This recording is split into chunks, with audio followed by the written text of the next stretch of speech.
Cantonment public school ও college ময়মনসিংহের শিক্ষার্থীরা, online ক্লাসে স্বাগতম।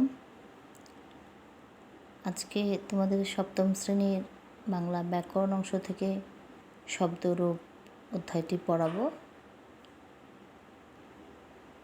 শব্দরূপ সম্পর্কে জানতে হলে প্রথমে আমাদের শব্দরূপ কাকে বলে সেটি দেখতে হবে।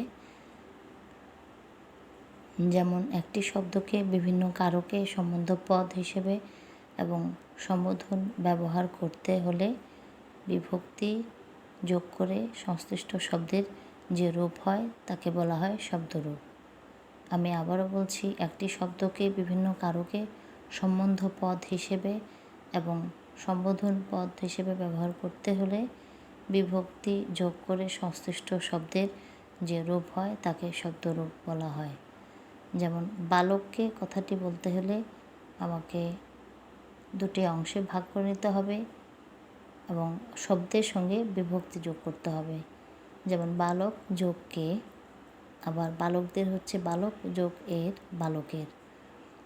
নিচে বিশেষ্য শব্দ মানুষ এবং সর্বনাম শব্দ আমি, তুমি ও সে এর একবচনে ও বহুবচনে এর শব্দরূপ কীরকম হবে সেটি দেখানো হলো।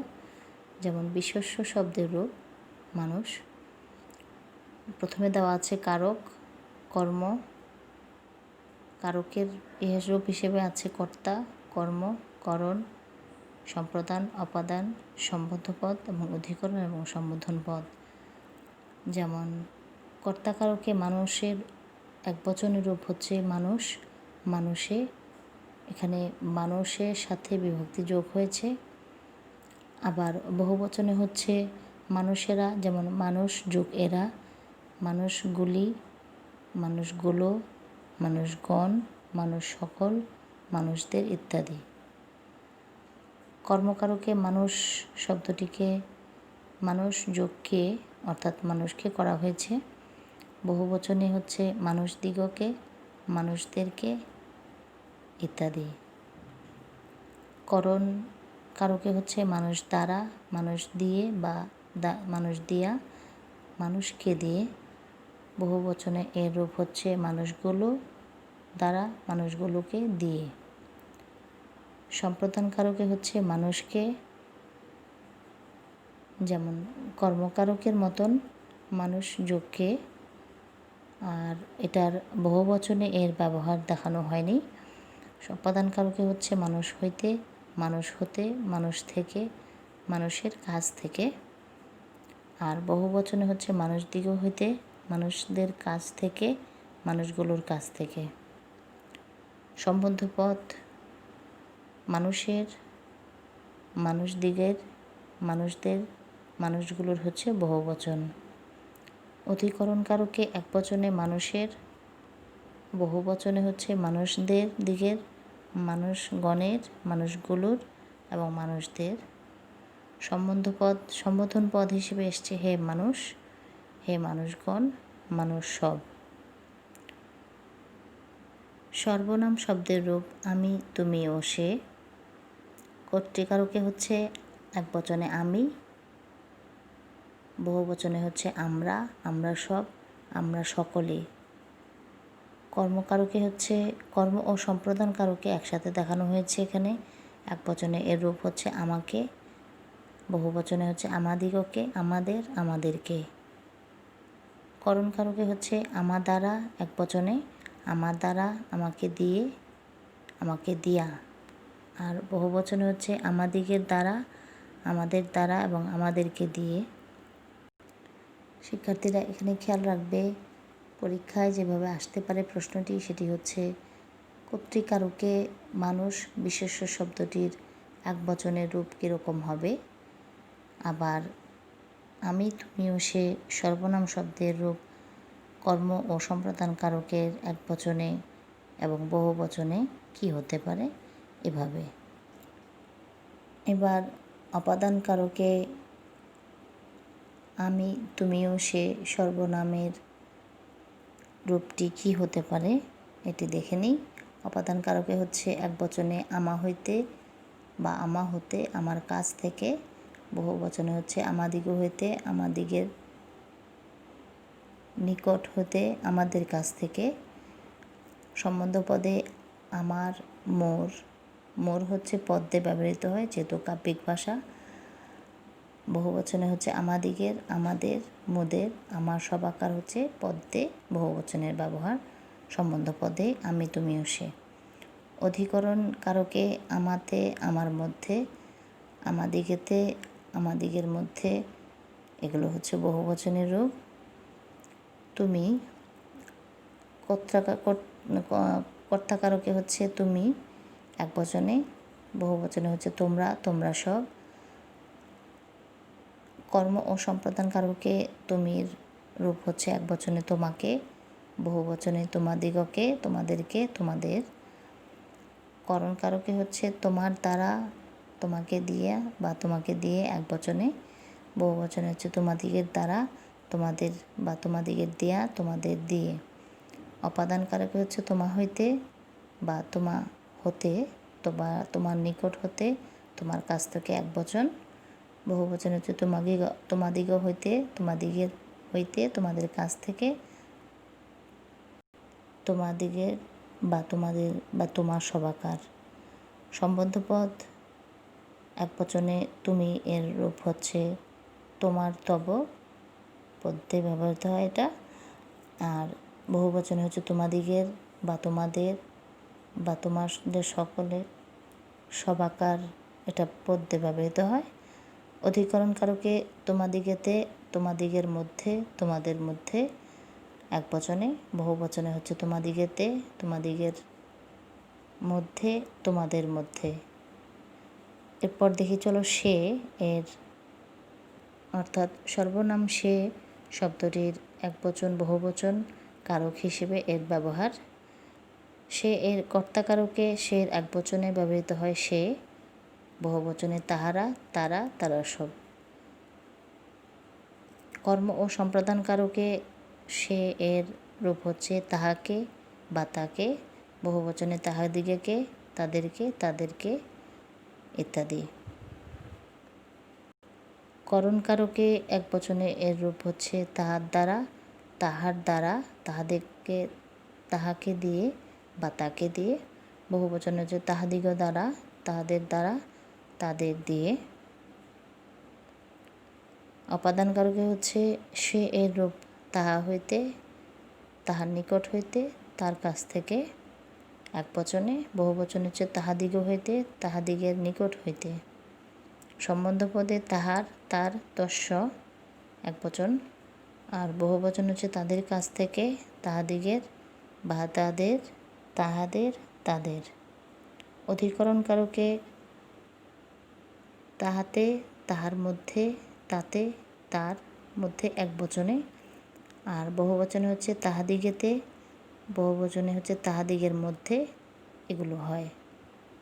এবার দেখি চলো বিশেষণের তর ও তম, পৃষ্ঠা নাম্বার 41। তর আপেক্ষিক উৎকর্ষবাচক বা অপকর্ষবাচক প্রত্যয় এবং তম হচ্ছে বহু বস্তু বা ব্যক্তির মধ্যে একজনের সর্বাধিক উৎকর্ষ বা অপকর্ষবোধক প্রত্যয়।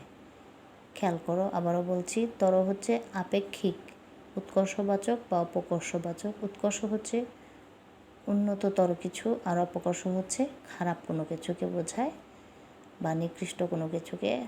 তম হচ্ছে বহু বস্তু বা ব্যক্তির মধ্যে একজনের সর্বাধিক উৎকর্ষ বা অপকর্ষবোধক প্রত্যয়।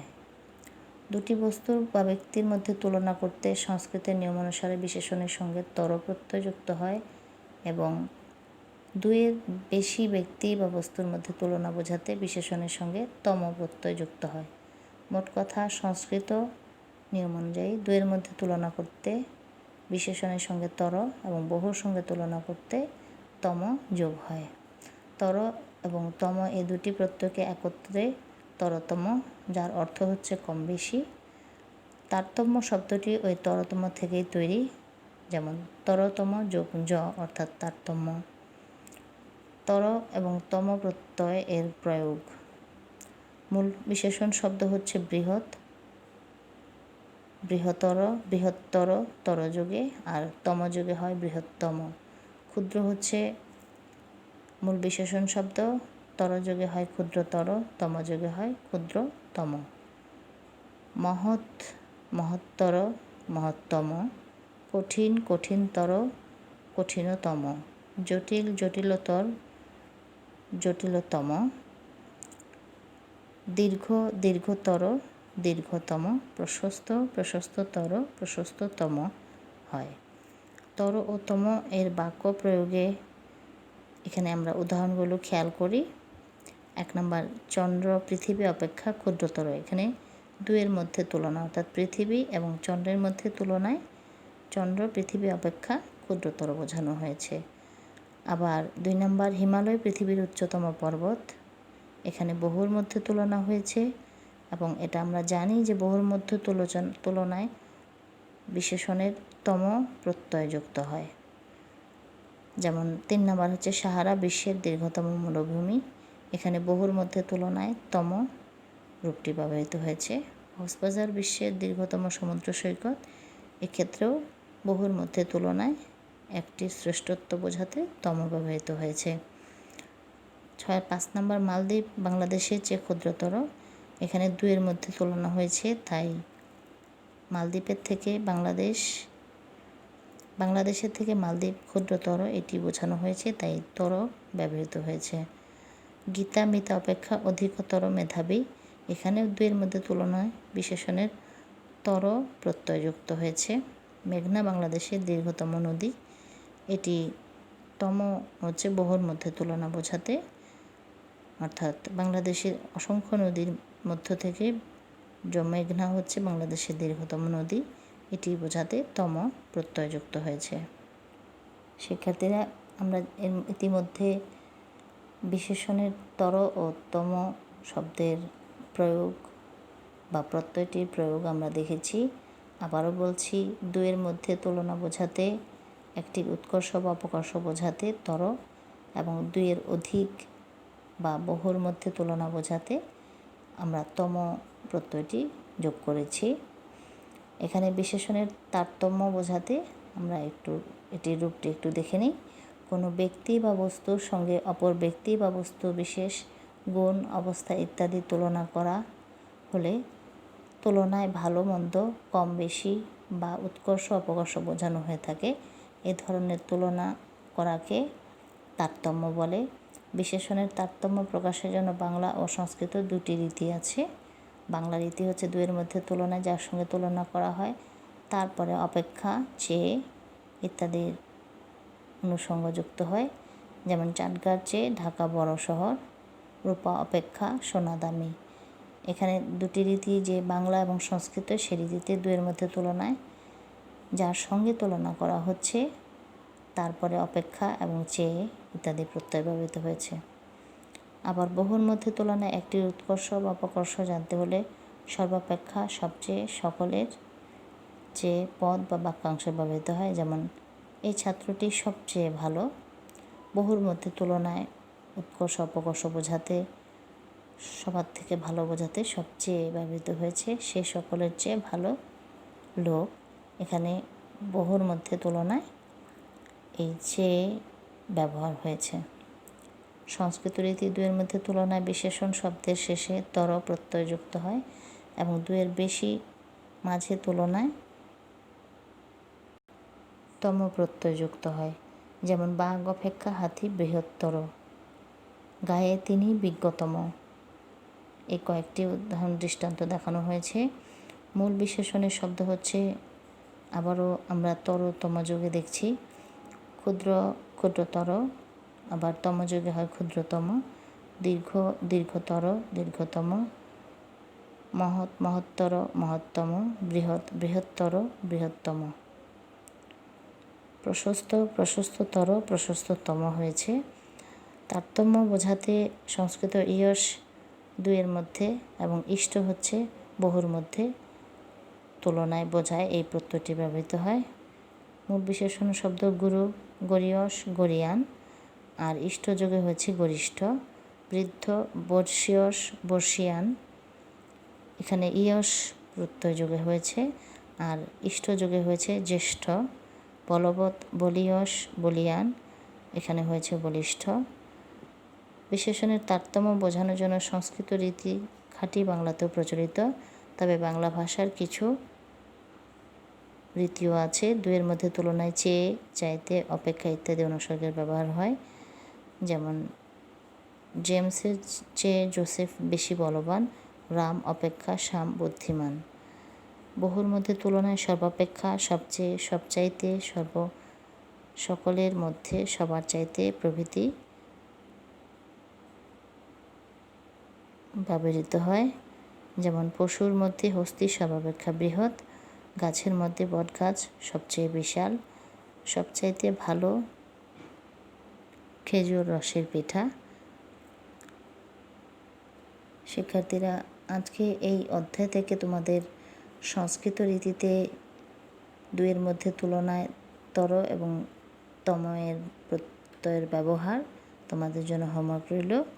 অধ্যায়টি ভালোভাবে দেখবে, আশা করি তোমরা বুঝতে পারবে এবং এখান থেকে যে কোনো প্রশ্ন হলে তোমরা সহজেই উত্তর দিতে পারবে। আবার দেখা হবে, কথা হবে, সে পর্যন্ত ভালো থেকো। আল্লাহ হাফেজ।